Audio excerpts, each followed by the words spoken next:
여러분 안녕하세요. 네, 저는 감정평가 관계법규 강의를 담당하고 있는 강사 최기락이라고 합니다. 자, 이렇게 우선 뵙게 돼서 반갑고요.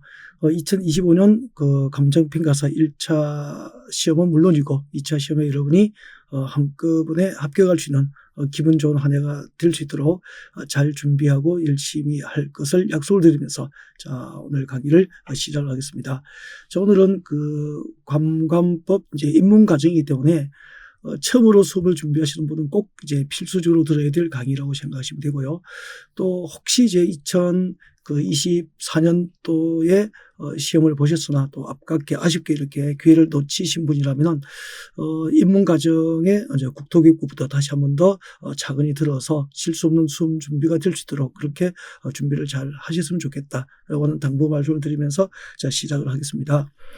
자, 오늘 완전 처음으로 공부하시는 분들을 대상으로 하기 때문에 제 강의의 특징을 잠깐 좀 본격적인 수업에 앞서서 잠깐 좀 말씀을 드리는 게 좋을 것 같습니다.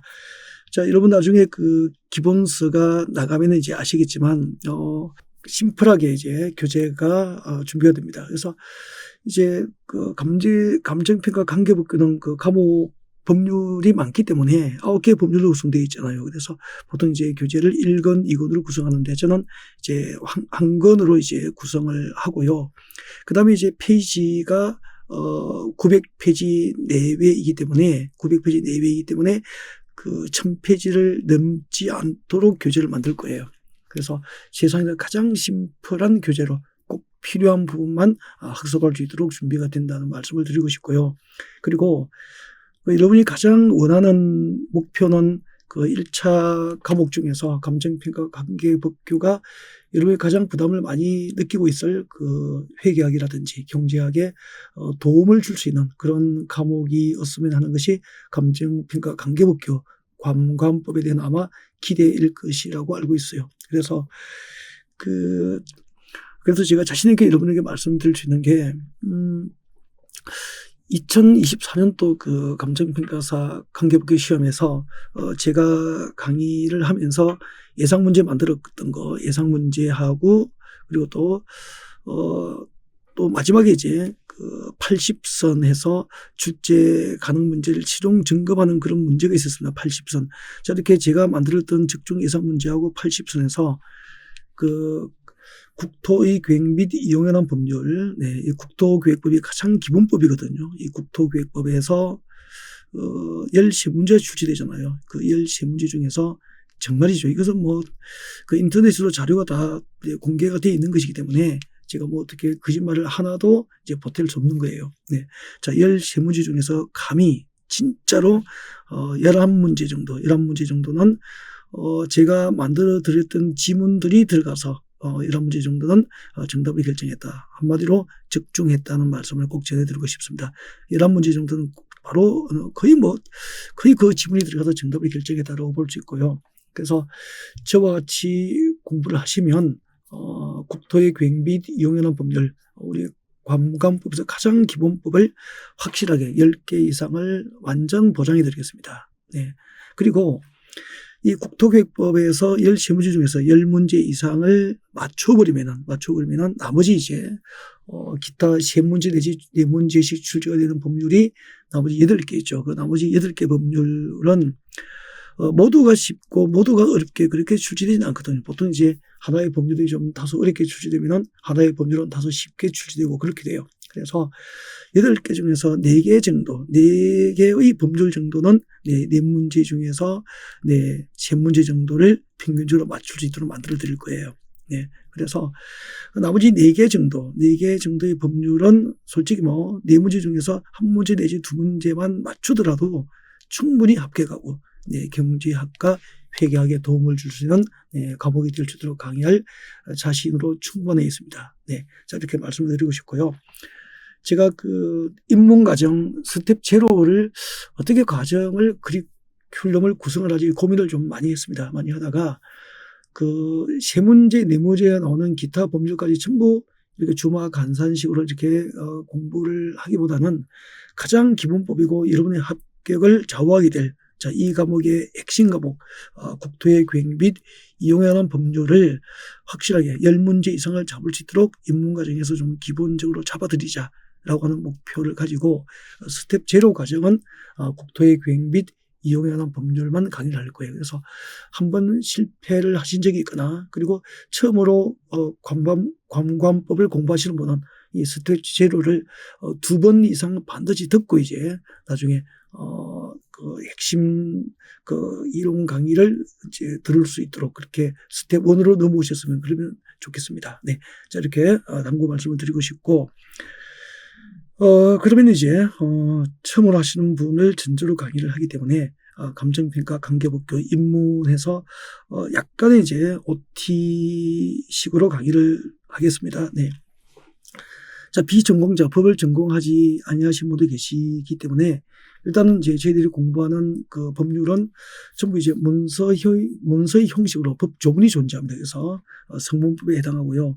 성문법의 단계는 우리 그 중고등학교 때 이제 일반 사회 시간에 배웠을 거예요.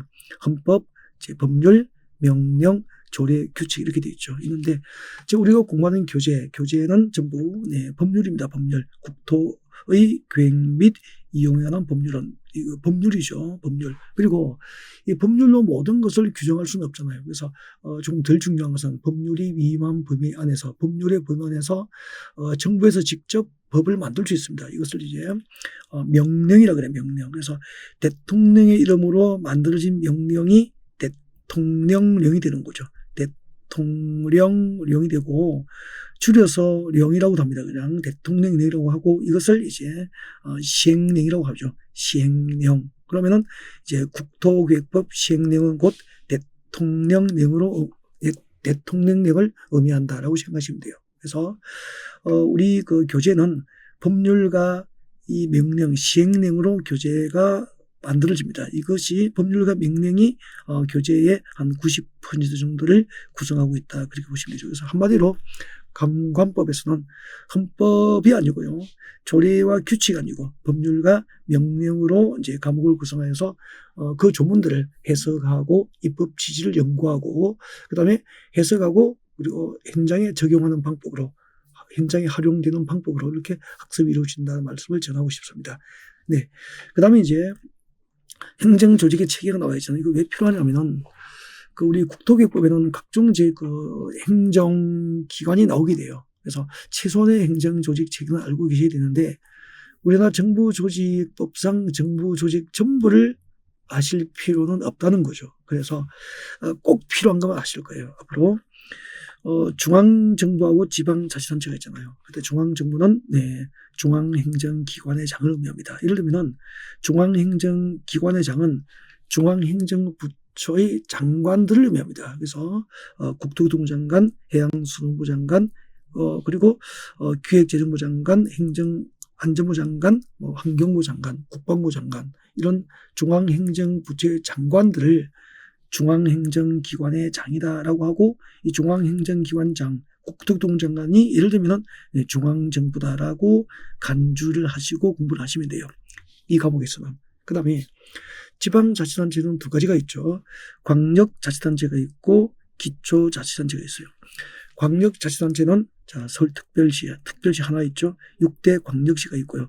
세종특별자치시, 앞으로 줄여서 제가 특시라고 할 거예요. 세종특별자치시, 약속하죠. 특시라고 할 거예요. 세종특별자치시, 특시라고 할 겁니다. 그 다음에 제주특별자치도죠.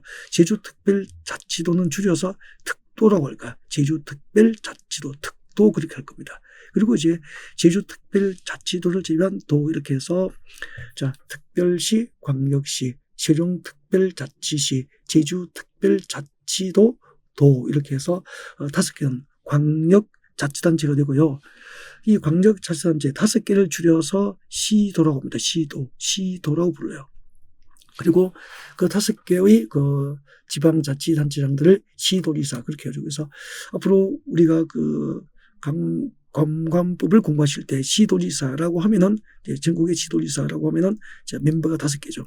서울특별시장, 6대 광역시장, 세종특별자치시장, 그리고 특별자치도지사, 특별자치도지사 그리고 도지사 이렇게 됩니다. 이때 이제 특별자치도는 제주특별자치도가 있고요. 그리고 또 강원특별자치도, 전북특별자치도 이렇게 특별자치도가 3개가 존재합니다. 참고하시면 되고요. 그리고 기초자치단체 하면은 이제 시군구가 있죠. 시군구가 있는데, 자, 이때 구는 지방자치단체로서 자치권이 부여된 자치구를 의미하고요. 그 특별시 광역시가 아닌데 구를 두고 있는 대도시도 있거든요. 예를 들면 성남시 가면은 분당구가 있고, 그죠? 또 경기도 고양시에 가면은 그 일산구가 있고, 또 경기도 안산시에 가면은 뭐 단원구도 있고 이렇게 있잖아요. 그래서 자, 그런 구는 그 지방자치단체가 아니고 행정편의를 위해서 둔 행정구라고 봅니다. 그래서 자, 이때 지방자치단체, 기초자치단체로서 구는 자치구를 의미하게 되고, 한마디로 특별시 광역시에 있는 구를 의미하게 되고요. 구가 하나의 지방자치단체가 되는 거죠. 그런데 특별시 광역시가 아닌 나머지 도시에 있는 구는 행정구로서 지방자치단체가 아니고 그 행정조직 편의상 행정편의상 행정구를 두고 있다, 그렇게 이해하시면 될 것 같습니다. 자, 중요한 건 아니고 그냥 한번 듣고 수업을 듣는 게 좋을 것 같아서 잠깐 말씀을 드린 거고, 그 다음에 이제 자, 행정계획이 있습니다. 행정계획. 자, 이 행정계획은 비구속적 행정계획하고 구속적 행정계획으로 그 행정계획의 법적 성질을 구분합니다. 그래서 자, 행정계획은 비구속적 행정계획과 구속적 행정계획이 있는데, 자, 비구속적 행정계획이란 어떤 행정계획이 행정청을, 즉 행정기관을 구속해요. 행정기관을 법적으로 구속할 수 있지만 일반 국민을 법적으로 구속할 수 없는 행정계획은 비구속적 행정계획이다라고 하는 거죠. 그 다음에 구속적 행정계획은 자,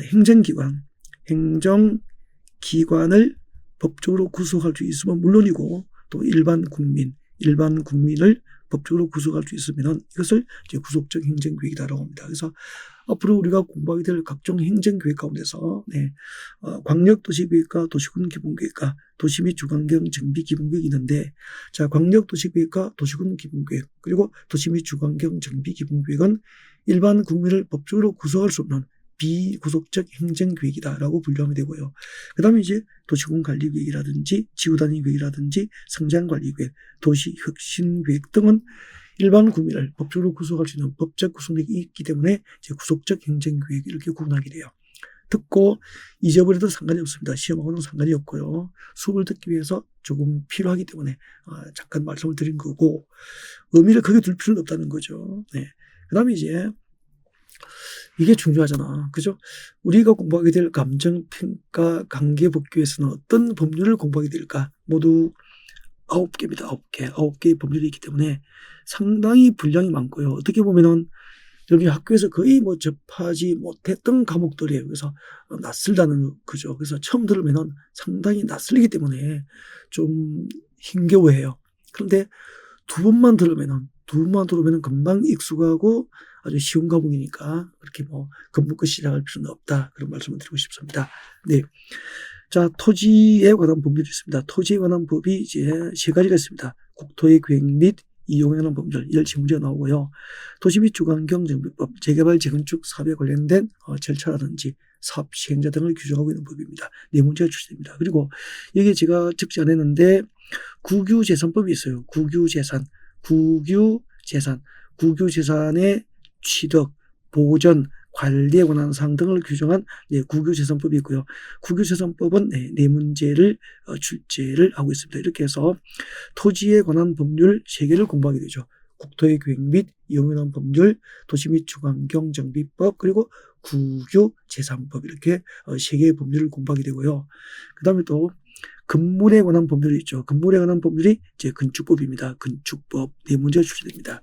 그리고 부동산의 표시를 나중에 배우게 됩니다. 배우게 되실 텐데, 일단 부동산의 표시는 부동산의 소재, 지번, 면적, 뭐 경계, 좌표 등을 부동산의 표시라 그래요. 하고, 이 부동산의 표시에 관한 법률이 있습니다.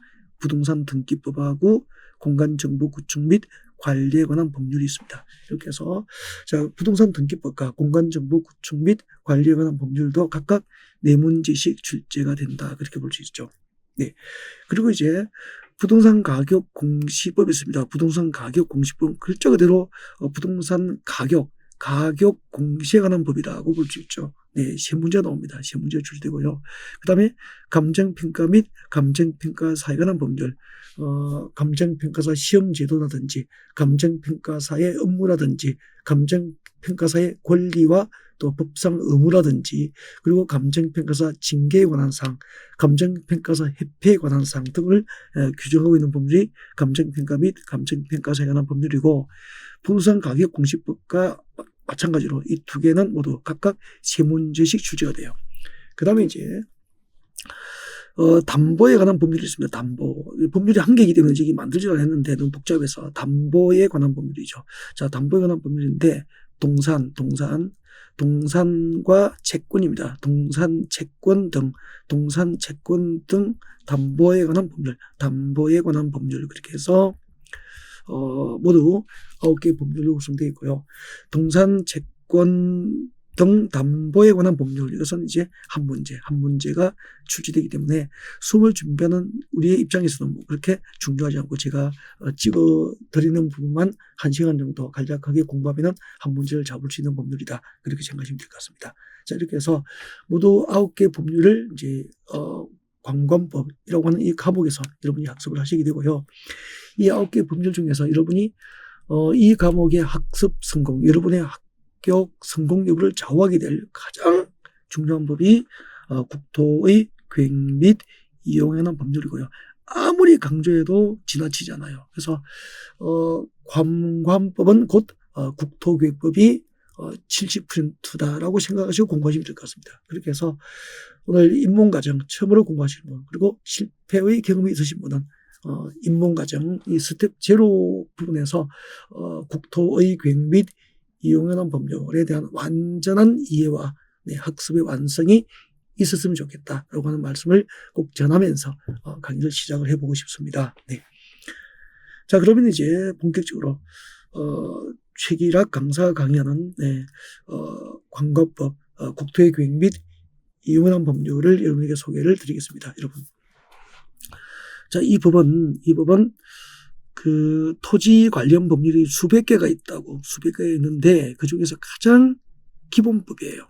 기본법이기 때문에 이 기본법에 대한 이해와 그 학습에 대한 완성이 없으면은 나머지 그 부동산 관련 토지와 관련된 법률의 이해로 나아갈 수가 없어요. 그래서 이제 출제 문항수도 40문제 중에서 4분의 1이 넘는 13문제를 배정해서 출제를 하게 되는 거죠.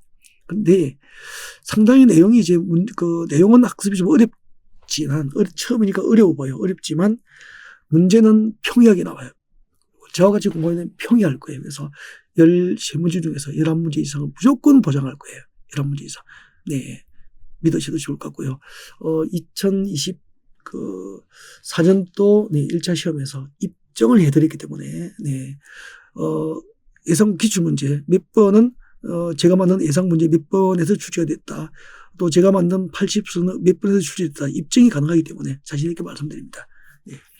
자, 그 다음에 이 기본법이기 때문에 이 가장 다른 법률을 이해하기 위해서 필요한 법이다. 강조를 드리고 싶고요. 그 다음에 이 법의 핵심이 뭐냐면 이 법의 핵심은 우리나라 국토를 대상으로 이게 이제 대한민국의 국토라면은 우리나라 국토를 대상으로 먼저 행정계획을 합니다. 계획을 수립하는 거죠. 무슨 계획이냐면은 우리나라 국토를 이용하기 위해서 계획을 수립하는 거죠. 선계획. 국토 이용을 위해서 먼저 계획을 하고 이 수립된 국토 계획에 따라서 계획적으로 국토를 이용하고 계획적으로 국토를 개발하고 계획적으로 국토를 보전할 목적으로 만든 법률이 제 국토의 계획 및 이용에 관한 법률이 되는 거죠. 그래서 이 법률의 핵심 테마가 바로 우리나라 국토를 이용, 개발, 보존하기 위한 국토 계획이 이 법의 중심 내용이 되는 거죠. 네. 자, 이렇게 해서 우리나라 토지는 이 국토계획법으로 계획이 되고 이 국토계획법상 계획에 따라서 계획적으로 국토가 이용되고 계획적으로 국토가 개발되고 계획적으로 보존되어서 자손 만대에 물려주게 된다는 겁니다. 그래서 국토의 계획 및 이혼한 법률이 앞으로 이제 계속 수업 시간에 제가 이 긴 제목을 계속 말할 수 없기 때문에 앞으로 약칭해서 공식적으로 국토계획법이라고 부를 거예요. 국토계획법이다라고 부를 겁니다. 같이 볼까요? 국토계획법. 좋아요. 국토계획법 그렇게 부르고요. 자, 그러면 지금부터 이제 이 국토계획법을 구성하고 있는 핵심 테마 국토계획, 우리나라 국토를 개발하기 위한 국토계획에는 어떤 것이 있을까? 그 국토계획 체계를 보여드리겠습니다. 잠시 화면을 내려갈까요? 내려오시면은 자, 우리나라 국토계획에는 자, 국토계획의 종류하고 그 국토계획이 전체적으로 어떻게 구성되는지 국토계획 체계를 여기서 보여드립니다. 자, 우리나라 국토를 개발하기 위한 국토계획에는 제일 먼저 국가계획이 있습니다. 국가계획이 있다. 이 국가계획은 우리나라 국토 전부, 전국토죠, 전국토. 우리나라 국토 전부를 대상으로 전국토를 단위로 중앙행정기관의 장, 중앙행정기관이 법률에 따라서 수립하는 국토계획이 국가계획이에요. 그래서 우리나라 국토를 개발하기 위한 국토계획 가운데서 최고의 국토계획이 국가계획이 되는 최상위계획이라고 상징적으로 기억하시면 좋겠습니다. 그래서 그렇게 기억하시면 되고 이 국가계획 그 자체가 시험 범위에 포함되진 않아요. 시험에 나오지 않는다는 거죠. 아무튼 우리나라 국토를 개발하고 이용하고 보존하기 위한 각종 국토를 대상으로 하는 행정계획 가운데서 최고의 국토계획은 전국토 단위의 국토계획에는 국가계획이 있다라고 합시다. 최상위 계획이 되는 거죠. 그 다음에 이 국가계획에 부합될 수 있도록 이제 광역계획권 단위로 광역도시계획으로는 행정계획이 수립되어 국토계획이 있다는 거죠. 그러면 광역도시계획은 자, 이게 서울이 있습니다. 서울이 있으면은 자, 서울 주변에 이제 경기도 파주시가 있어요. 경기도 파주시가 있고 경기도 연천군이 있습니다. 경기도 연천군이 있고요. 그리고 경기도 고양시가 있죠. 몇 개죠? 4개. 이렇게 이웃하고는 2개 이상의 도시와 군을 하나의 단위로 묶어주는 거죠. 묶어주면 이것을 조금 더 배울 겁니다. 광역계획권이라고 불러요. 광역계획권이다라고 부르는 거죠. 그러면은 강원도, 강릉시, 강릉, 속초, 원주를 하나의 단위로 묶어주면 광역계획권이 되는 거죠. 부산, 울산, 그리고 창원을 묶으면 광역계획이 되는 거죠. 그 다음에 또 전남 광주시, 광주광역시, 그리고 또 목포시, 여수시, 순천시를 묶으면 하나의 광역계획이 되는 거죠. 이렇게 2개 이상의 도시와 군을 하나의 단위로 묶어준, 하나의 단위로 묶어준 광역계획권 단위로 장기적인 발전 방향을 제시하는 계획을 광역도시계획이라고 합니다. 그래서 국가계획이 있고 2개 이상의 도시와 군을 하나의 단위로 묶어서 수립하는 광역도시계획이 밑에 있죠. 그 다음에 광역도시계획이 수립된 지역이라면 그 광역도시계획에 부합될 수 있도록 하나의 도시와 하나의 군 관할의 구역 단위로 국토는 계획됩니다. 자, 이렇게 도시 단위로, 군 단위로 수립한 국가계획을 도시군 계획이라고 그래요. 그래서 우리나라에 있는 모든 도시는 관할의 구역 단위로 도시계획이 있어요. 관할의 구역 단위로 도시계획이 있고, 그리고 군 지역은 군 관할의 구역 단위로 군계획이 존재하게 되죠. 그러면은 서울은 서울특별시 관할구역 단위로, 서울시 관할구역 단위로 서울시 도시군 계획이 있다는 거지. 이 서울시 도시군 계획은 서울은 도시이기 때문에 도시계획이 되는 거죠. 그 다음에 여기는 강원도 평창군이에요. 강원도 평창군이면은 평창군은 한 개 군이 되잖아요. 자, 군 관할구역 단위로 평창군은 평창군 관할구역 단위로 평창군 도시군 계획이 있죠. 도시군 계획이 수립되고 그때 평창군이 수립하는 도시군 계획은 알고 보니까 뭐죠? 군 단위로 수립된 군 계획이 되는 거죠. 그래서 도시가 수립하면은 도시계획, 군 단위로 수립하면은 군 계획, 합하여 도시군 계획 그렇게 하는 거죠. 자, 이 도시군 계획에는 두 가지가 있어요. 자, 도시지역과 군지역의 장기적인 발전 방향과 목표를 제시합니다. 도시군 기본계획이 있고요. 그 도시군 기본계획에서 도시와 군 단위로 장기적인 발전 방향과 목표를 제시하면은 그게 부합될 수 있도록 도시지역과 군지역의 토지를 관리하기 위해서 자, 기역부터 이형까지 이 구체적인 정책 7개를 정책으로 입안하고 기역부터 이형까지를 정책으로 입안하고 결정할 수 있는 행정계획을 도시군 관리계획이라고 합니다. 네. 그래서 다시 한번 더 정리를 해보면은, 자, 우리나라 국토를 대상으로 수립될, 국토를 개발하고 이용하고 보존하기 위해서 수립될 국토계획에는 제일 위에 상위계획에서 국가계획이 있다. 그리고 그 밑에 광역계획권 단위로 광역도시계획이 수립된다. 하나의 도시와 군 단위로 도시군 계획이 있고, 도시군 계획에는 두 가지가 있어요.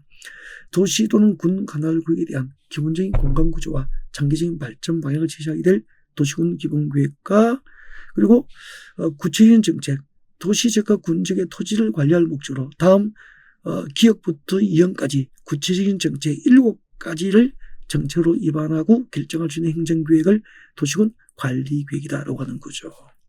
그래서 이 도시군 관리계획은 본 수업 시간에 아주 구체적이고 상세하게 여러분에게 이제 설명을 드리게 될 것이고요. 가장 중요한 행정계획이 도시군 관리계획이다라고 할 수 있는 거죠. 자, 그러면은 일단 도시군 관리계획에 대해서 여러분에게 맛보기로 좀 도시군 관리계획이 무엇일까 제가 다시 한 번 더 강의를 좀 드리고 싶습니다. 네. 자, 그러면 이제 도시군 관리계획이 무엇일까 본격적으로 설명을 하기 전에 이거 들어가면 이제 끝까지 가버리면 여러분이 너무 지루하고 힘드시니까 여기서 잠시 끊었다가 2교시에 도시군 관리계획 내용을 여러분에게 차분하게 하나씩 다시 한 번 더 설명을 드리는 방법으로 준비를 하겠습니다. 네. 자, 두 번째 시간이고요. 자, 우리는 지금 국토의 계획 및 이용에 관한 법률을 공부하고 있고요. 자, 이 국토계획법의 핵심은 우리나라 국토를 개발, 이용, 보존하기 위한 각종 행정계획, 즉 국토계획이 이 법의 핵심 테마가 됩니다라고 말씀드렸고요. 자, 우리나라 국토를 개발, 이용, 보존하기 위한 국토계획은 다음과 같이 체계를 구성하고 있다라고 했습니다. 네. 제일 위에 이제 우리나라 국토, 전 국토를 단위로 하는 국가계획이 있습니다라고 했죠. 의미를 크게 두실 필요 없죠. 그냥 중앙행정기관의 장이 법률에 따라서 수립하는 최고의 국가계획이다, 국토계획이다라고 하는 정도만 기억하시면 돼요. 그 다음에 자, 이웃하고 있는 두 개성의 도시나 군을 하나의 단위로 묶어서 광역계획권이 지정되면은 그 지정된 광역계획권 단위로 장기적인 발전 방향을 제시하는 광역도시계획이 있습니다라고 소개를 했고요. 그 다음에 자, 이렇게 국가계획에 맞도록 이제 광역계획권 단위로 광역도시계획이 곳곳이 이렇게 수립되겠죠.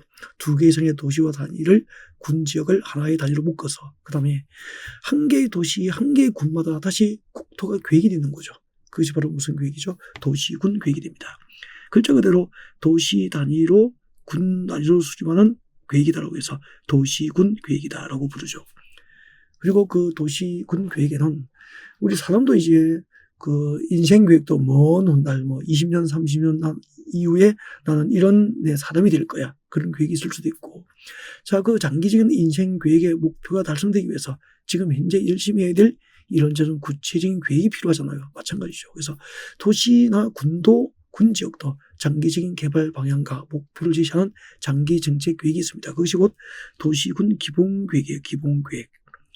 자, 이렇게 기본계획으로 장기적인 발전 방향과 목표가 도시 단위로 군 단위로 이렇게 제시가 되면은 그게 맞도록 이제 도시지역과 군지역을 관리하고 개발, 이용, 보존하기 위해서 구체적인 정책, 기업부터 이형분에 해당하는 구체적인 정책들을 정책으로 입안하고 결정할 수 있는 행정계획을 도시군 관리계획이라고 해서 이 도시군 기본계획과 도시군 관리계획을 합하여 도시군 계획이라고 하는 거죠. 우리 사람을 성별로 구분하면은, 그죠? 남자 사람도 있고 여자 사람이 있잖아요. 그 남자 사람과 여자 사람을 합하여 사람이라고 부르는 거잖아. 그래서 도시군 계획에는 두 가지가 있다. 그죠?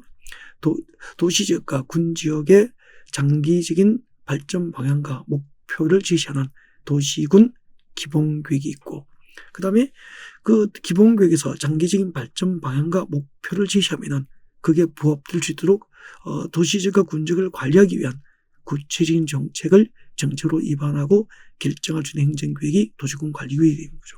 자, 이렇게 해서 도시군 기본계획과 도시군 관리계획을 합하여 도시군 계획이다라고 부르는 거죠. 자, 그러면은, 자, 그 도시군 관리 계획으로 정책으로 입안하고 결정할 수 있는 대상이 이제 기업부대 이용까지, 자, 7개가 있는데, 자, 지금부터 그 8개를 여러분에게 소개를 하려고요. 자, 1번. 도시군 관리 계획이 무엇이냐면은, 용도지역과 용도지구를 지정하고 변경할 수 있는 행정계획을 도시군 관리 계획이라고 합니다. 예를 들면은, 여러분 여기 서울이에요. 서울입니다. 서울에 있는 땅, 이 토지는 용도별로 땅의 종류가 구분이 되어 있어요. 몇 가지냐면은, 자, 서울은, 자, 우리 국토 가운데서 서울처럼 인구와 사람이 밀집돼서 이미 개발했고, 앞으로 개발할 곳을 용도 지정하면은 도시지역이 되는 거죠. 그리고 이 서울시 도시지역 안에 있는 토지는 다시 세부적으로 땅의 종류를 용도별로 구분합니다. 해서 들어보셨을 겁니다. 네. 이렇게 토지의 종류가 구분됩니다. 주거지역이 있고요. 상업지역이 있고요. 공업지역이 있고요. 녹지지역이 있다는 거죠. 그러면은, 자, 주거지역, 상업지역, 공업지역은 주택단지나 유통단지, 그리고 산업단지 개발이 목적이에요. 그래서 주거지역, 상업지역, 공업지역으로 용도지역이 지정된 곳은 토지의 경제력 가치, 땅값이 비싸다는 거죠. 가격이 비쌀 거예요. 그래서 서울시 상업지역은 제곱미터당 토지의 가치, 땅값이 1천만 원 할 수도 있는 거잖아요. 그 다음에 녹지지역은 녹지 보전이 목적인 곳이잖아요. 개발을 못해요. 그래서 이제 개발 가치를 따지는 토지의 경제적 가치는 땅값이 쌀 수밖에 없죠. 그래서 제곱미터당 땅값이 100만 원 할 수도 있는 거죠. 100만 원 할 수도 있는 거죠. 이렇게 똑같은 서울인데 그 토지의 경제적 가치를 제곱미터당 1,000만 원이 될 수도 있고요. 제곱미터당 토지의 경제적 가치가 100만 원짜리가 될 수도 있는 것은 그 토지 위에 어떤 용도지역이 지정되고 또 어떤 용도지구, 용도구역이 지정되느냐에 따라서 토지의 경제적 가치가 달라지게 되는 거죠.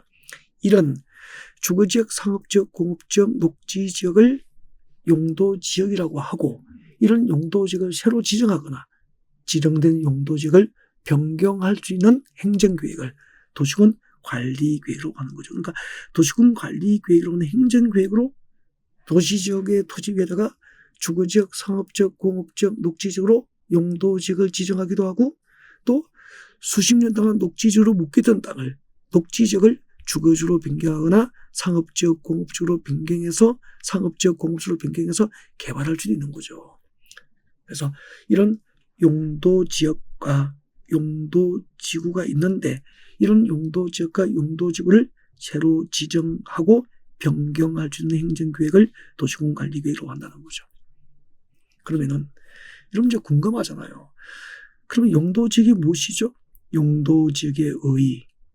그 다음에 토지 위에 지정되는 우리나라 국토 토지의 종류를 구분하는 용도지역의 종류는 무엇이 있을까? 땅 토지 위에 지정되는 용도지역의 종류가 모두 21개가 있습니다. 이 21개의 용도지역을 알아야 나중에 여러분은 감정평가사 업무를 할 수 있게 되는 거잖아요. 네. 그 다음에 그 21개의 용도지역별로 각각 어떤 용도지역은 어떤 목적으로 지정되지? 용도지역별 지정 목적을 공부하게 되는 거죠. 어디에서? 용도지역 편에서. 그 다음에 어떤 용도지역에서는 어떤 개발행위가 가능하고 어떤 개발행위가 법으로 제한되는지 용도지역별 행위 제한을 배웁니다. 네. 예를 들면 주거지역으로 지정된 지역은 공장 건축이 제한되는 공장을 개발하는 행위는 제한되거든요. 그 다음에 녹지지역은 주택을 짓거나 상가를 짓거나 공장을 짓는 일반적인 건축 행위가 대부분 제한되거든요. 그래서 토지의 경제적 가치가 낮아지는 거잖아요. 이렇게 어떤 용도지역에서는 어떤 개발 행위를 할 수 있고 어떤 개발 행위가 제한되는지를 배우게 돼요. 이러고는. 그 다음에 자, 어떤 용도지역의 땅을 사면은 대지 면적의 몇 %까지 건축이 가능한지 건폐율을 배웁니다. 건폐율 들어보셨죠? 또 어떤 용도지역의 땅을 사면은 몇 층 높이로 건축할 수 있는지 건축의 높이를 결정할 수 있는 용적률을 배우게 됩니다. 이 건폐율이 몇 %인지 용적률이 몇 %인지에 따라서 건축의 규모, 건축 면적의 규모, 또 건축하는 건축 높이 규모가 결정이 되는 거죠.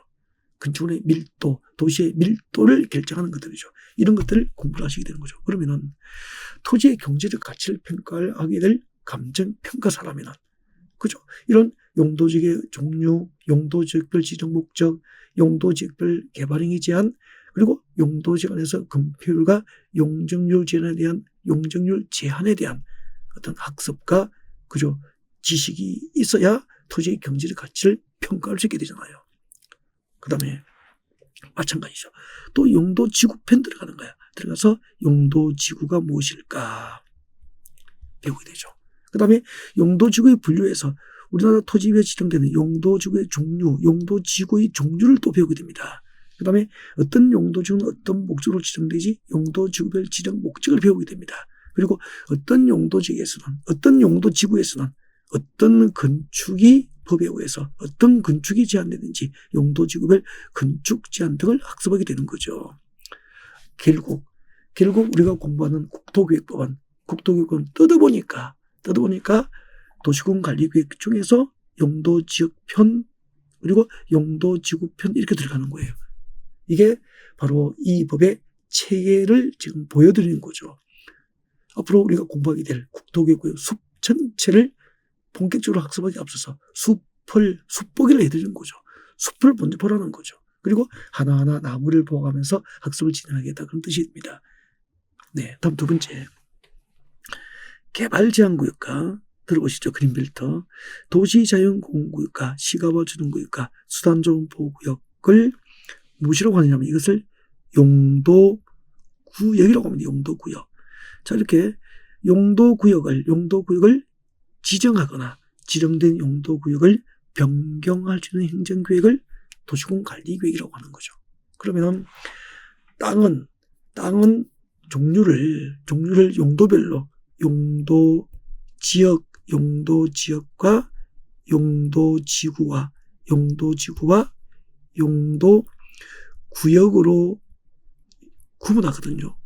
그때 토지 땅에다가 어떤 용도지역, 어떤 용도지구, 어떤 용도구역을 새로 지정하고 지정된 것을 변경할 때는 도시군관리계획, 이 도시군관리계획으로는 행정계획으로 정책을 입안해서 용도지역, 용도지구, 용도구역이라는 것을 새로 지정도 하고 변경하는 것을 배우게 되는 거예요.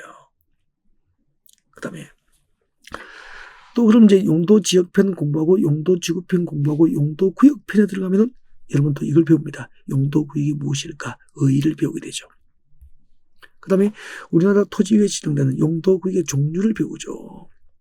그 다음에 용도구역, 지정되는 용도구역별 목적, 지정 목적을 배웁니다. 어떤 용도구역은 어떤 목적으로 지정하지? 그리고 어떤 용도구역이 지정되면 그 용도구역의 토지에서는 어떤 개발행위가 제한되지? 이렇게 개발행위 제한을 알아야 그 용도구역이 지정된 지역의 부동산, 토지나 건축물의 경제적 가치를 여러분이 정확하게 평가할 수 있거든요. 그래서 아무튼 앞으로 여러분이 공부하게 될 용도지역, 용도지구, 용도구역을 새로 지정하거나 변경 결정할 수 있는 행정계획을 도시군관리계획이라고 부르는 거예요. 지금 여러분은 도시군관리계획이 무엇인지를 지금 보여드리면서 결국 이 도시군관리계획 내용으로 이 과목 교재가 만들어지는 거죠. 국토의 계획 및 이용에 관한 법률이 구성이 되는 거예요. 그 다음에 도시군관리계획은 자 기반시설 설치, 정비, 개량에 관한 계획이에요. 이게 무슨 말일까? 설명드리겠습니다. 자, 이런 뜻입니다. 여러분. 기반시설은 예를 들면 도로, 지하철, 공항시설, 항만시설 등이 기반시설이에요. 그러면 우리 서울에다가 도로 만들고 지하철 건설하고 공항을 만들고 인천에 항만을 건설하고, 자, 이런 기반시설을 설치할 때는 기반시설의 설치는 도시군관리계획이라는 행정계획으로 정책을 입안해서 설치를 결정합니다. 설치를 결정해서 공식적으로 이제 그 결정을 고시에서 알리게 되죠. 자, 이렇게 도로, 지하철, 공항 시설 등 기반시설 중에서 도시군관리계획으로 설치가 결정된 시설을 이제 도시군 계획시설이라고 합니다. 도시군 계획시설이라고 불러요. 도시군 계획시설이라고 하죠. 자, 그러면은 도시군관리계획으로 결정하기 전 도로, 지하철, 공항 시설의 법상 명칭은 기반시설이고, 도시군관리계획으로 설치를 결정 고시한 이후부터 도로, 지하철, 공항 시설의 법상 명칭이 도시군계획시설로 바뀐다는 거예요. 예를 들면 우리 사람이 장가 가기 전에 호칭은 뭐죠? 총각이잖아요. 똑같은 그 사람을 장가를 가고 나면은 혼례라는 형식 요건을 갖추고 나면은, 즉 혼인신고를 마치고 나면은 아저씨라고 부르잖아. 그거 똑같은 거야. 도시군관리계획으로 설치를 결정 고시하기 전까지 도로, 지하철, 공항 시설의 법상 명칭은 기반시설이고, 그 기반시설 중에서 도시군관리계획으로 설치가 결정 고시된 시설을 도시군계획시설이라고 부르는 거죠. 그리고 그 도시군계획시설을, 이 도시군계획시설을 새로 설치하고 정비하고 개량하는 사업을 도시군계획시설 사업이라고 부르는 거죠. 그래서 우리 서울에서 도로 만들고 지하철 건설하고 학교를 짓고, 그죠? 공원을 만들고 녹지를 조성하고 한강대교 만들고, 그리고 고척동에 야구 돔 경기장 만드는 것은 바로 이 도시의 도시군계획시설 사업이 되는 것이고, 이 도시군계획시설 사업은 도시군관리계획이라고 하는 행정계획으로 정책을 입안해서 사업을 결정하게 되는 거죠. 진짜 중요한 행정계획이 도시군관리계획이죠. 그럼 봐요. 그러면 이게 이제 여기가 우리 서울이잖아요. 서울인데 서울의 A지역, 서울의 A지역과 B지역을 연결하기 위한 지하철 설치를 결정하면은, 자, 이렇게 지하철 설치가 결정되면은 그 지하철이 지나가는 주요 지역에 지하철역이 생기면은 역세권을 중심으로 해당 지역의 부동산, 토지나 건축물의 경제적 가치가 상승할 거 아니에요. 그죠? 그러면은, 자, 그 지하철 설치는 기반시설 설치고, 그 기반시설 설치는 도시군관리계획으로 정책을 입안해서 결정 고시를 하게 되는 거죠. 그러니까 이 도시군관리계획이 어떤 정책들을 정책으로 입안하는지, 그리고 이 정책들을 누가 법적으로 입안권을 가지고 정책으로 입안하고 누가 이것을 정책으로 결정을 하는지, 그리고 어떤 과정을 통해서 이런 정책이 입안되고 어떤 과정을 통해서 이런 정책이 결정되는지, 그 시스템을 모르면 토지나 건축물에 대한 경제적 가치를 정확하게 감정평가사가 평가할 수 없게 되는 거죠. 그 가장 기본적인 바탕이 되는 국토교육부를 우리는 지금 첫걸음을 떼고 있는 거죠. 제가 지금 아무리 설명을 드려도 뒷부분을 알아야 이 앞부분이 이해가 되는 부분이 있거든요. 그리고 또 이 앞부분을 알아야 뒷부분, 중간 부분과 뒷부분이 이해가 되는 부분이 있는 거예요. 그게 한문이라고. 그래서 일단 첫 강의를 들을 때는 몰라도 제가 말씀드린 분량의 한 30% 정도가 이해가 되면 무조건 앞으로 따라오는 거, 진도를. 그렇게 해서 이게 한번 1회독을 하고 두 번째 돌아가면은 처음 들을 때 30% 이해되는 것이 50% 정도가 이해가 돼요. 그리고 세 번 들으면 여러분 수준이라면 한 80% 90%가 이해가 되고 학습이 거의 완성이 된다는 겁니다. 그래서 누가 처음 강의를 들으면서 첫 술에 전부 이해하고 첫 술에 전부 기억되고 첫 번째 들었던 강의를 전부 잊어버리지 않는 사람은 세상에 없다는 겁니다. 그래서 제가 강의 드린 내용 30% 정도 이해가 된다면 무조건 뒤돌아보지 말고 앞으로 포기하지 말고 일단 따라오시라고, 그렇게 해서 강의 딱 3번만 들어보십시오. 여러분은 경제학과 회계학에 도움을 주는 감정평가 관계법규 과목을 만나게 될 겁니다. 네. 그다음에 도시군관리구역은 도시개발사업과 정비사업을 결정하는 행정구역이에요. 여러분, 서울은 신도시 개발이 끝난 도시가 아니고요. 끊임없이 대규모 주택단지가 조성되고 있고 대규모 첨단 산업까지 조성되고 있잖아요. 그죠? 대규모 체육시설이 조성될 수 있는 거잖아. 그래서 서울시 관할구역에는 곳곳에서 도시개발 사업을 하거든요. 이 신도시개발 사업은 전부 이 도시개발 사업은 도시군관리구역으로 정책을 입안해서 신도시개발 사업이 결정이 되는 거예요. 네. 그 다음에 이렇게 신도시로 개발됐어. 분당 신도시, 일산 신도시, 평촌 범계 신도시 개발됐잖아요. 그리고 이렇게 아파트 중심으로 신도시가 개발되고 30년, 40년 지났어. 그러면 재건축해야 되잖아. 그 재건축 사업과 재개발 사업을 정비 사업이라고 하는 거죠. 그래서 도시지역에서 신도시를 개발하는 도시개발 사업과 그리고 재개발 재건축 등 정비 사업도 도시군 관리구역으로 정책을 입안해서 사업을 결정하게 됩니다. 그 다음에 미연번 도시군 관리구역으로 지구단위 구역구역, 지구단위 구역구역을 지정합니다. 지구단위 구역구역의 지정 및 변경 그리고 지구단위 구역에 관한 계획을 도시군 관리구역으로 하는 거죠. 나중에 배울 건데 자 일단 지구단위 구역이 무엇인지 잠깐 설명 좀 드리겠습니다. 봐주시죠. 지구단위 구역이 무엇일까요? 네, 여러분 여기 서울이에요. 서울시죠. 그럼 우리가 조금 전에 배웠잖아요. 서울시는 한 개의 도시죠. 한 개의 도시. 자 이렇게 하나의 도시 단위로 수립하는 국토계획이 뭐죠? 도시나 군 단위로 수립하는 국토계획이 도시군 계획이죠. 서울시는 서울시 관할구역 전부를 대상으로 해서 서울시 도시군 계획이 수립되어 있어요. 네. 그 다음에 여기는 서울시 녹지지역입니다. 녹지지역.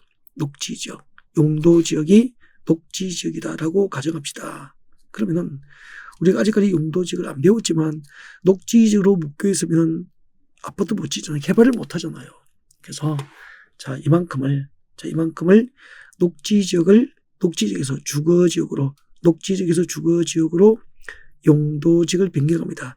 주거지역으로 용도지역을 변경을 한 거예요. 그러면은 녹지지역이 주거지로 변경되면은 주택단지 개발이 가능해지잖아요. 그래서 이번에 녹지지역에서 주거지로 변경된 지역은 서울시 관할구역 전부입니까? 그중 일부입니까? 그중 일부잖아. 이렇게 도시 또는 군 관할구역 중 일부 지역 단위를 지구단위라고 합니다. 지구단위라고 불러요. 하나의 도시나 군 관할구역 전부를 단위로 해서 도시군 계획이 있다면 그 도시군 계획 수립 대상 지역 중 일부 지역 단위를 지구단위라고 하고 그 일부 지역 단위의 도시군 관리 계획을 지구단위 계획이라고 불러요. 그리고 그 지구단위 계획을 수립하기 위해서 지정하고 변경하는 것을 도시군 관리 계획으로 결정된 지역을 지구단위 계획구역이다라고 부르는 거죠. 여러분, 한 개의 도시나 군 관할구역을 단위로 한 국토계획이 뭐죠? 도시군 계획. 그 도시군 계획 수립 대상 지역 중 일부 지역 단위의 도시군 관리 계획을 무엇이라고 한다? 지구단위 계획. 지구단위 계획을 수립하기 위해서 지구단위 계획으로 하는 행정계획을 수립하기 위해서 지정하고 변경하는 것을 도시군 관리 계획으로 정책을 입안해서 결정 고시한 지역을 지구단위 구역이라고 부르는 거죠. 한마디로 서울시 녹지지역이 주거지로 변경된 지역은 서울시 녹지지역이 주거지로 변경되면 서울시에서 거기다가 지구단위 구역을 지정하고 지구단위 구역이 지정되면 그날부터 구역 지정이 결정 고시된 날로부터 3년 내에 그 지역 단위의 개발 계획인 지구단위 계획을 결정을 해서 그 결정된 지구단위 계획이라고 하는 행정계획에 의해서 녹지지역에서 주거지로 변경된 지역이 주택단지로 공적으로 개발이 되는 거죠. 이런 앞으로 우리가 공부하게 될 지구단위 계획 계획구역이라는 것을 지구 단위 계획구역이라는 것을 새로 지정도 하고 지정된 것을 변경할 수 있는 행정계획이 도시군관리계획이고, 그리고 지구 단위 계획이라고 하는 행정계획을 수립하고 또 수립된 지구 단위 계획을 변경할 수 있는 행정계획이 도시군관리계획이 되는 거죠. 그 다음에 도시혁신구역하고 복합용도구역하고 도시군계획시설 입체복합구역은 용도구역인데 2024년도 올해에 신설돼서 신설용도구역이에요. 신설용도구역이고, 자, 이런 그 도시혁신구역과 복합용도구역과 도시군계획시설 입체복합구역이라는 용도구역을 새로 지정도 하고 지정된 것을 변경할 수 있는 행정계획이 도시군관리계획이 되는 거예요. 그럼 나중에 이제 도시혁신구역과 복합용도구역과 도시군계획시설 입체복합구역이 무엇인지, 자, 이것들은 각각 이제 이것들의 개요에 관한 사항이라든지, 그 다음에 자, 이것들을 지정하는 목적이라든지, 네, 그리고 이 용도구역이 지정된 지역에서는 어떤 개발행위를 할 수 있고 어떤 개발행위를 못하는지 행위 제한에 관한 사항 등은 나중에 이제 강론에서 여러분이 각각 학습을 하시게 되는 거죠.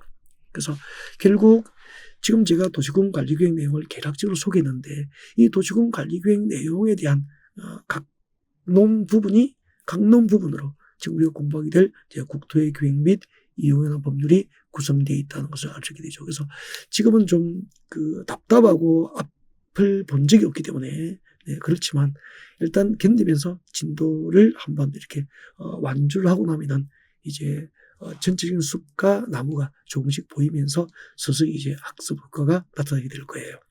자, 지금까지 자, 국토계획법상 국토계획 가운데서 가장 중요한 도시군관리계획 내용에 대해서 여러분에게 간단하게 소개를 드렸습니다. 아무튼 우리나라 국토를 개발, 이용, 보존하기 위한 행정계획에는 자, 국가계획이 있고 광역도시계획이 있고 그리고 도시군계획이 있고, 그리고 도시군계획에는 도시군기본계획과 도시군관리계획이 있다. 그중에서 우리는 도시군관리계획으로 정책으로 입안되고 결정될 수 있는 대상, 네, 기역본부터 이형본까지에 관한 대략적인 내용을 이제 우리가 한번 보신 거죠. 네. 자, 본격적인 학습은 지금부터 이제 서서히 시작하게 되는 거죠. 자, 그러면 이제 본격적으로 학습을 한번 시작을 해볼까요? 네, 여러분, 좀 전에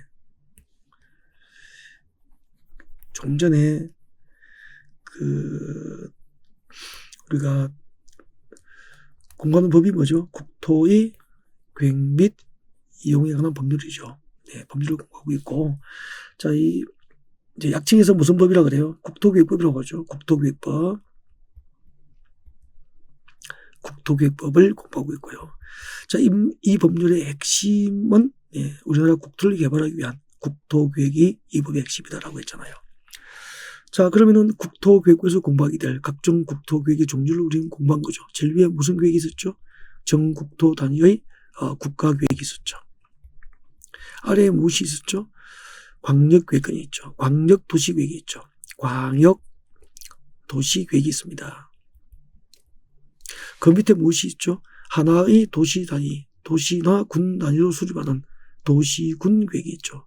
도시는 도시계획이 있고 군은 군계획이 있는데 그 도시계획과 군계획을 합하여 도시군계획이다 라고 부르는 거죠. 그리고 그 도시군계획에는 도시군 기본계획과 도시군관리계획이 있다. 그리고 그때 도시군관리계획으로 정책을 입안해서 결정될 수 있는 내용 도시군관리계획 내용 몇 개, 8개를 여러분에게 이제 설명을 드렸던 거죠. 지금까지. 그럼 지금부터 무엇을 공부하느냐면은, 자, 이 국가계획은 상징적으로 여러분에게 소개를 한 거고요. 우리 시험 범위에 포함되지 않죠. 그러면은 이제 국토계획부터 직접 규정하고 있고, 우리 시험 범위에 해당하는 것은 광역도시계획부터 이제 시험 범위에 포함이 돼요. 그러면 광역도시계획을 수립하는 단위, 광역도시계획을 수립하는 대상이 뭐죠? 광역계획권이 되는 거죠. 광역계획권이 되는 거죠. 그럼 지금부터 이제 광역계획권이 지정이 되면은 그 지정된 광역계획을 장기적으로 어떻게 개발할 것인지 광역도시계획은 행정계획이 수립되는 것이거든요. 그래서 지금부터 광역계획권부터 이제 본격적으로 공부를 해갈 거예요. 구체적으로. 광역계획권을 누가 광역계획권이 무엇이지? 개요를 설명드릴 거고요. 그 다음에 광역계획권을 누가 지정하지? 지정권자를 소개할 거예요. 그리고 광역계획권의 지정을 누가 요청을 할 수 있는지, 그리고 광역계획권은 어떤 절차에 거쳐서 광역계획이 지정되는지 이런 것을 학습한다는 거죠. 그러면은 이렇게 광역계획권이 무엇일까? 개요. 광역계획을 누가 지정하지? 지정권자. 광역계획권 지정을 누가 누구에게 요청할 수 있지? 요청. 광역계획을 지정할 때는 어떤 절차를 거쳐서 광역계획을 지정하게 되지? 이런 것들을 학습을 하시는데 시험 나오는 게 정해져 있다는 거죠. 다 알아요. 이때는 광역계획을 누가 지정하지? 지정권자가 가장 정답을 결정하는 핵심 키워드가 될 거예요. 그래서 직접 이런 시험지를 받았을 때 바로 정답을 결정할 수 있는 그 핵심 테마를 중심으로 해서 여러분에게 이제 강의를 하나씩 가볼 수 있도록 준비하겠습니다. 여러분. 자, 제일 먼저 이제 광역도시계획 수립 대상인 광역계획을 공부하겠습니다. 광역계획권부터 이제 진도를 나가는 거죠. 지금부터 이제 본격적으로 시험을 준비하기 위한 진도를 준비해보는 거죠. 제일 먼저 광역계획권이 무엇일까? 이 개요 자체가 시험 나오진 않아요. 근데 광역계획권이 무엇인지 알아야 되잖아. 광역계획권은 광역은 넓은 지역이잖아. 그런 뜻이 아니고 여기서 개념은 둘 이상의 도시와 군을 의미해요. 그래서 자, 광역계획은 여기 서울이면은 여기는 경기도 파주시예요. 파주시. 여기는 경기도 연천군이에요. 그러면은 몇 개죠? 3개잖아. 이렇게 두 개 이상의 도시나 군을 하나의 단위로 묶어줍니다. 이것을 무엇이라고 하죠? 광역계획권이라고 부르는 거죠. 이웃하고 있는 두 개 이상의 도시 또는 군 관할구역 그 전부나 일부를 하나의 단위로 묶어서 광역계획권이 지정돼요. 또 여러분 여기는 경기도 파주예요. 경기도 파주. 여기는 경기도 연천군이에요. 연천군. 이것을 하나의 단위로 묶어줍니다. 하나의 단위로 묶어주면 이것도 뭐죠? 광역계획이 되는 거죠. 그래서 아까 울산, 양산, 부산을 묶으면 광역계획이죠. 그 다음에 충남 태안, 충남 당진, 충남 서산을 묶으면 광역계획이 되는 거죠. 전라남도 광양시, 전라남도 순천, 여수 묶으면 광역계획이 되는 거죠. 강원도 속초, 원주, 강릉을 춘천을 묶으면 광역계획이 되는 거죠. 광역계획이 무엇인지 아셨죠? 그러면 이 광역계획권의 지정 목적을 참고로 하시면 되죠. 자, 둘 이상의 시 또는 군의 도시의 공간구조와 도시기능을 상호 연계시키고 환경을 보존하고 광역시설의 체계적 정비를 목적으로 광역계획을 지정한다라고 하고요. 이제 핵심이 뭐냐면 광역계획의 지정권자, 이게 정답을 결정합니다. 확실합니다. 광역계획을 누가 지정하지? 동그라미 1번, 2번, 박산에 이거에서 광역계획의 지정권자를 공부하시면 되죠. 광역계획은 누가 지정하죠? 국토교통부 장관 또는 도지사가 지정한다는 거죠. 그러면은 이제 단순히 생각하면은 광역계획의 지정권자는 국토교통부 장관 또는 도지사라고 암기하면 될 것 같죠. 이렇게 암기를 한다면 아마 우리 감정평가 관계법규 관관법에서 이렇게 암기를 해야 될 대상이 아마 한 2,000개 될 거예요. 어떻게 감당하냐고. 그래서 이제 원리를 이해하는 방법으로 설명을 드릴 거예요.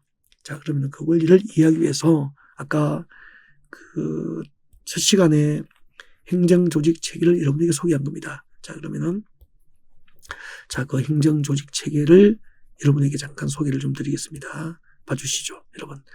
아까 우리 그 행정조직 체계는 어떻게 됐죠? 제일 위에 중앙정부가 있잖아요. 그때 중앙정부는 누구죠? 그냥 국토교통부 장관이 중앙정부다라고 가정을 합시다. 국토교통부 장관이 중앙정부예요. 네. 그 다음에 지방자치단체는 광역자치단체가 있잖아요. 그죠? 광역자치단체가 있다고. 그리고 밑에 기초자치단체가 있습니다. 이렇게 아까 공부를 하셨거든요. 광역자치단체는 시도를 의미합니다. 시도를 의미하죠. 근데 시도는 5개잖아. 그죠? 특별시, 광역시, 세종특별자치시, 특별자치도. 이때 특별자치도가 3개죠.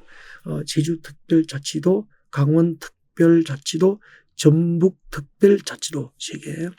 그 다음에 이제, 도. 네, 특별자치도가 아닌 도. 경기도, 그죠? 경기도. 그 다음에 또 전라남북도, 경상남북도, 그죠? 도를 말하는 거죠. 이렇게 해서 시도를 하면 특별시, 광역시, 특별자치시, 특별자치도, 도 5개고 이 5개를 시도라고 부르는 거죠. 법에서. 그 다음에 기초자치단체는 무엇이 있죠? 시군구가 기초자치단체다 이렇게 배웠다고. 자, 이것을 전제로 이제부터 설명을 하겠습니다. 자, 봐주십시오. 자, 광역구역의 지정권자. 광역구역권이 둘 이상 시도 관할구역에 걸쳐 있습니다.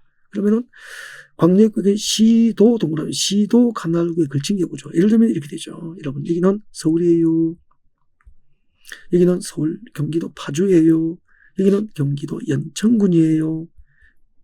이것을 하나의 단위로 묶으면은 왼쪽이 어디죠? 왼쪽이 서울특별시가 되잖아요. 오른쪽이 경기도 파주 연천이니까 경기도가 되잖아. 그래서 자, 이렇게 광역구역권이 2개의 시도, 서울시하고 경기도 시도 관할구역에 걸쳐서 광역구역이 지정됐단 말이에요. 이때는 광역구역을 누가 지정하죠? 서울시장이 일방적으로 지정할 수 있는 관할구역 범위를 넘어버렸잖아. 경기도가 포함됐으니까. 경기도지사가 일방적으로 지정할 수 있는 관할구역을 넘어버렸잖아. 서울시가 포함됐으니까. 그래서 광역구역은 시도 관할구역에 걸친 경우 광역구역은 여러분 시도 위에 누구죠? 국토교통 장관이잖아. 그래서 광역구역이 시도 관할구역에 걸친 경우에는 네, 국토교통부 장관이 광역구역을 지정해야 한다라고 국회에서 법을 만든 게 입법의 원리예요. 그 예우라 가지고 입법 원리를 가르치는 거죠.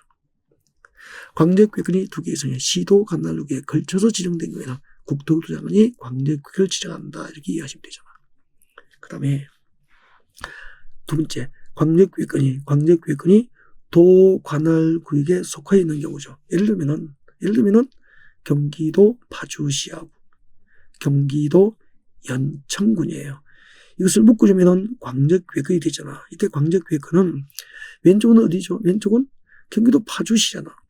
오른쪽은 연천군이잖아. 광역구역권이 같은 경기도 관할구역에 지정된 경우에는 파주시장이나 연천군수가 일방적으로 지정할 수 있는 관할을 넘어버렸기 때문에 이때는 경기도지사가 광역구역을 지정하는 거죠. 그래서 광역구역권이 도의 관할구역에 속해 있는 경우에는 경기도지사가 지정하는 거죠.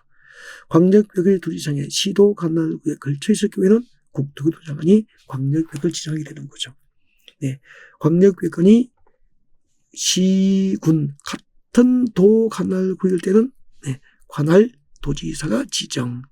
광역구역의 2개 이상의 시도 관할에 걸친 경우에는 국토교통 장관이 지정 이렇게 되는 거예요. 자, 지금까지 광역구역권의 지정권자였습니다. 네, 자 여기까지 하고요. 네, 다음 시간에 이제 광역구역권을 배웠으니까 그 지정된 광역구역권의 장기적인 발전 방향을 제시하기 위한 광역도시계획을 학습할 수 있도록 준비하겠습니다.